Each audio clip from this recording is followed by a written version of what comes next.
कपड़े धोने वाली बहू। शादी के पहले से ही विभा को कपड़े धोने का बड़ा शौक था। कभी नल के नीचे तो कभी तालाब के पास। अरे मेरी नीली वाली लुंगी नहीं दिख रही है। विभा की अम्मा, कहाँ रखी है लुंगी? अरे वो तो विभा ने परसों ही धोकर रखी थी आपकी अलमारी में, देखो वहीं होगी। वो ना मैंने आज धो दी, मुझे लगा कि गंदी हो गई होगी। अरे कैसे गंदी हो गई थी? उसे तो मैंने पहना भी नहीं। हे भगवान, इस लड़की के कपड़े धोने की आदत से परेशान हो गया हूँ मैं। जितना तो घर में राशन नहीं आता, उससे कहीं ज्यादा डिटर्जेंट पाउडर का खर्चा है।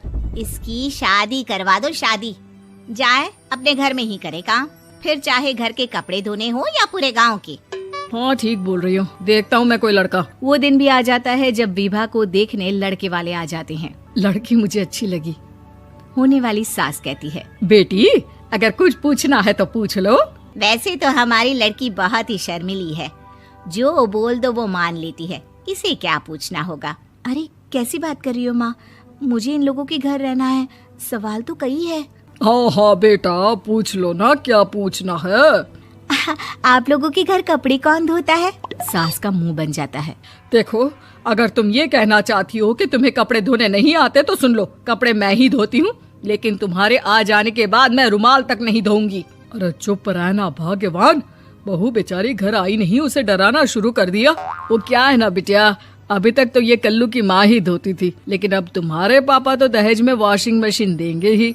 तभी विभा की माँ बोल पड़ती है, सवाल भी पूछा तो क्या। वैसे भाई साहब, मशीन की तो फिर भी कपड़े धोने की कैपेसिटी होती है। मतलब जो बिटिया दे रहे हैं ना विभा, इसे कपड़े धोने का बहुत शौक है। ये आप लोगों के क्या, आस पड़ोस गांव मोहल्ले सबके कपड़े धो दे और उफ तक ना करे। बाहर देखा नहीं आपने कितने कपड़े सूख रहे हैं? सब हमारी बिटिया ने ही तो धोए हैं। बस भी करो ना माँ, शर्म आ रही इतनी तारीफ सुनकर। और तो और एक दाग निकाल कर दिखाओ तो मान जाऊँ। हाँ अच्छा, माफ करना बेटा, मैंने गलत समझा। हमें तो रिश्ता बहुत पसंद है। और ऐसे जुड़ जाता है रिश्ता कपड़े धोने का शौक रखने वाली विभा का। उसकी शादी हो जाती है कोयला फैक्ट्री में काम करने वाले कल्लू के साथ। शादी के बाद अचानक विभा चिल्लाती हुई सास के पास आती है। सासू माँ, अरे सासू माँ कहाँ है आप? ये तो धोखा है, धोखा दिया आप लोगों ने मुझे। इसे ससुर के चक्कर के बारे में पता चल गया। अरे तो उसमें तुझे क्यों धोखा मिला है? अरे नल में पानी नहीं आता, कपड़े कैसे कब धुलेंगे? अच्छा, तू पानी नहीं आ रहा उसकी बात कर रही है। तो आपने क्या सोचा? कुछ नहीं। अच्छा, तेरी माँ ने कहा था कि कपड़े धोने का शौक है तुझे, याद आया मुझे।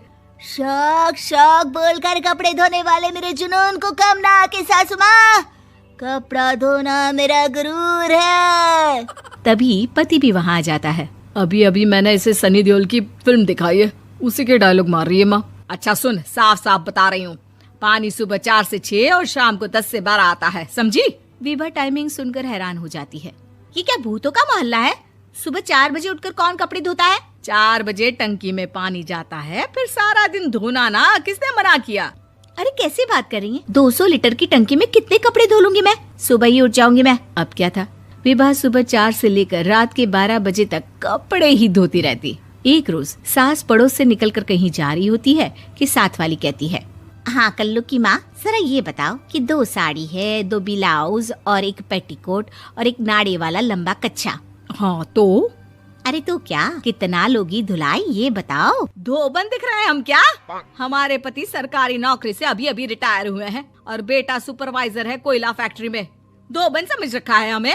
हाय रे कल्लू की अम्मा, माफ कर दो, वो तो मोहल्ले में यही सब बता रहे थे कि तुमने बहू को कपड़ा धुलवाने के काम में लगा दिया है। सास को पड़ोसन की बात सुनकर गुस्सा आ जाता है। वो घर पहुंचती है जहां घर के बाहर ही इतने सारे कपड़े सूख रहे होते हैं जितने कि किसी धोबन के घर पर। अरे ओ कल्लू की दुल्हन, बाहर निकल।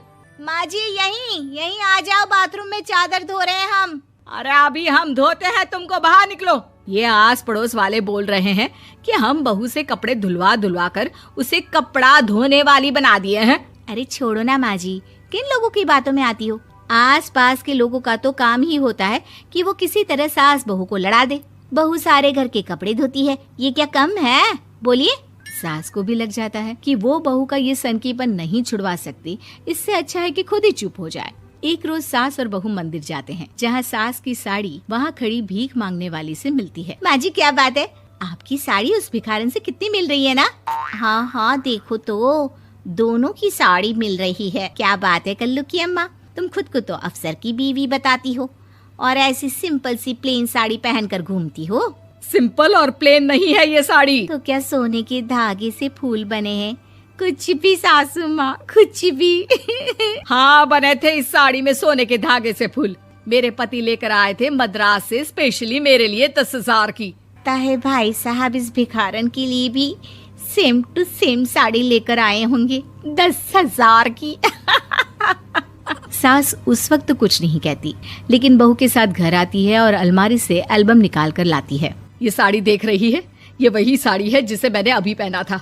इस साड़ी में ये जो चमकदार फूल दिख रहे हैं ना, ये सोने के धागों से काढ़े गए हैं। लेकिन तू लोकल वॉशिंग मशीन ब्रश से घिस घिस कर सारे फूलों को निकाल कर साड़ी प्लेन कर दी। मुझे माफ कर दीजिए सासू माँ। और तो और, जब मैंने तुझे तेरी गलती के लिए कुछ नहीं कहा, लेकिन तूने तो सबके सामने मेरा मजाक ही बना दिया। क्यों? बहू को समझ में आ जाता है कि अब से उसका कपड़े धोना बंद। कंकाल का रहस्य। चौरा गांव के खेतों में इन दिनों खुदाई का काम चल रहा था।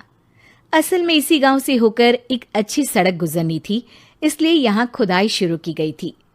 अचानक एक दिन खुदाई करने वाली मशीन से कुछ टकराता है। बाद में जब खोजबीन की जाती है तो वहां से 2 कंकाल मिलते हैं। पुलिस गांव के लोगों से पूछताछ शुरू करती है। आप लोगों को क्या लगता है ये किसके कंकाल हो सकते हैं? अरे साहब, हमें क्या पता ये किसके कंकाल है, आप ही लोग पता लगाइए। हम लोग तो बहुत ज्यादा डरे हुए हैं। हाँ हाँ, हमारी फॉरेंसिक टीम अभी आ रही है। ये बताओ कि इस गांव के रहने वाला कोई जोड़ा गायब तो नहीं ना? क्योंकि शुरुआती जांच में तो ये बात सामने आ रही है कि एक कंकाल किसी पुरुष का है तो एक किसी महिला का।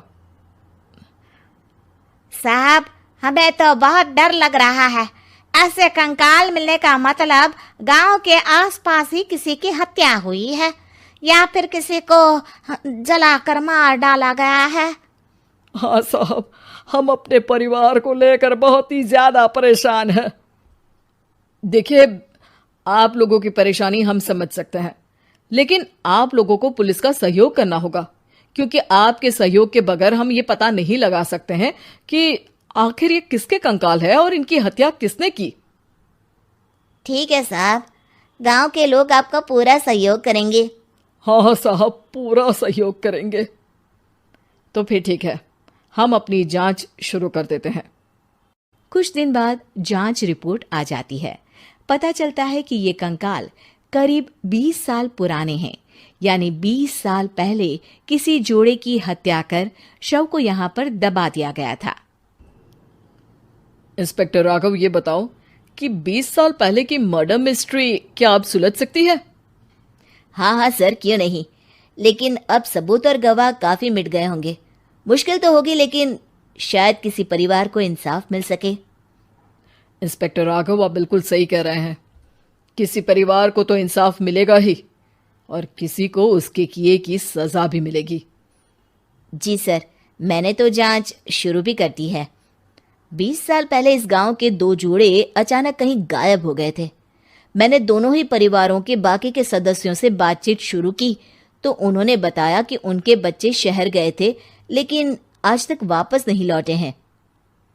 लेकिन ये दोनों शव किस परिवार के सदस्यों के हैं, ये कैसे पता चल सकेगा? सर, मैंने डीएनए टेस्ट करवा लिया है। आज शाम तक इसकी रिपोर्ट भी आ जाएगी। अच्छा, ठीक है। उसी शाम को सर, डीएनए रिपोर्ट के मुताबिक ये दोनों ही लाशें चौरा गांव के रहने वाले प्रधान सुल्तान सिंह के बेटे और बहू की है। लेकिन इनकी हत्याएं किसने की है, ये कैसे पता लगेगा? इसी का तो पता लगाने की कोशिश में जुटा हूं सर। आज सुल्तान सिंह से मिलने भी जा रहा हूं। मेरा बेटा और बहू तो मेरे लिए सिर्फ यादों में ही रह गए थे। हमें उनकी लाशें तक नहीं मिल सकी थी। आज 20 साल बाद उनके कंकाल मिले हैं। मैं अब किसके लिए जीऊं?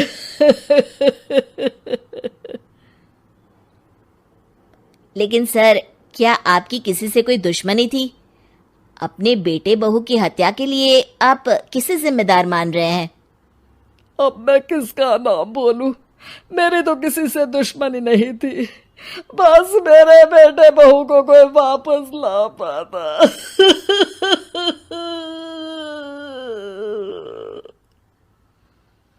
इसके बाद सुल्तान सिंह फूट फूट कर रोना शुरू कर देते हैं।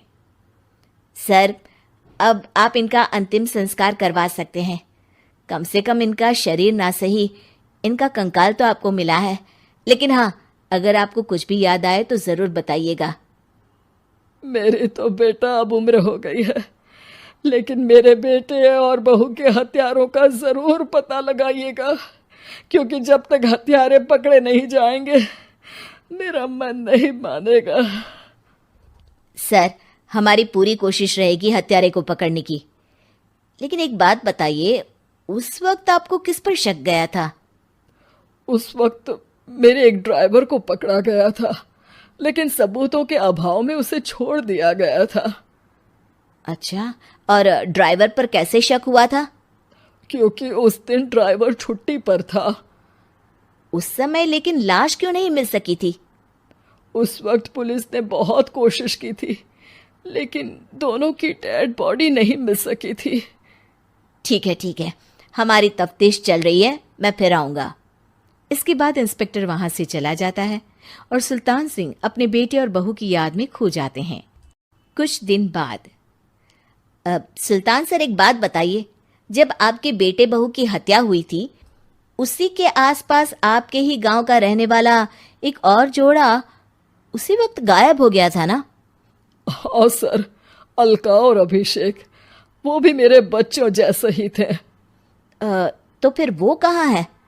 उनका भी आज तक पता नहीं चल सका, लेकिन बताते हैं कि कुछ साल पहले अभिषेक को गांव के ही किसी आदमी ने मुंबई में देखा था, लेकिन फिर वो गायब हो गया। यानी अभिषेक और अलका की हत्या नहीं हुई थी, बल्कि उन्होंने किसी वजह से खुद ही गांव छोड़ दिया था। हाँ, हो सकता है, क्योंकि अभिषेक मेरे बेटे संतोष का अच्छा दोस्त था और उसका मेरे घर भी आना जाना लगा रहता था। हो सकता है कि उसने मेरे बेटे और बहू के बारे में सुन लिया हो और ये गांव छोड़ दिया हो सकता है।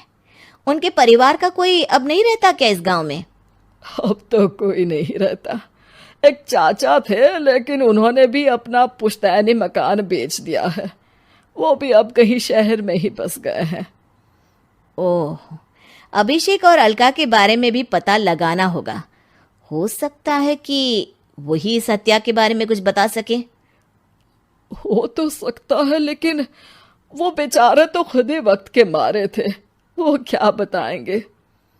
फिर भी सर, जब केस दोबारा खुला है तो जांच तो करनी ही पड़ेगी, और इस बार तो लाशें भी बरामद हुई है। कुछ दिन तक लगातार तफ्तीश चलती रही। एक दिन थाने से सुल्तान सिंह को फोन आता है। हाँ, कौन बोल रहा है? सर, मैं कांस्टेबल तुलाराम बोल रहा हूँ थाने से। आपको थाने आना पड़ेगा। थाने? लेकिन क्यों? सर, किसी की पहचान करवानी है। अच्छा ठीक है, मैं दोपहर तक पहुंचता हूँ। सुल्तान सिंह दोपहर में थाने पहुंचता है।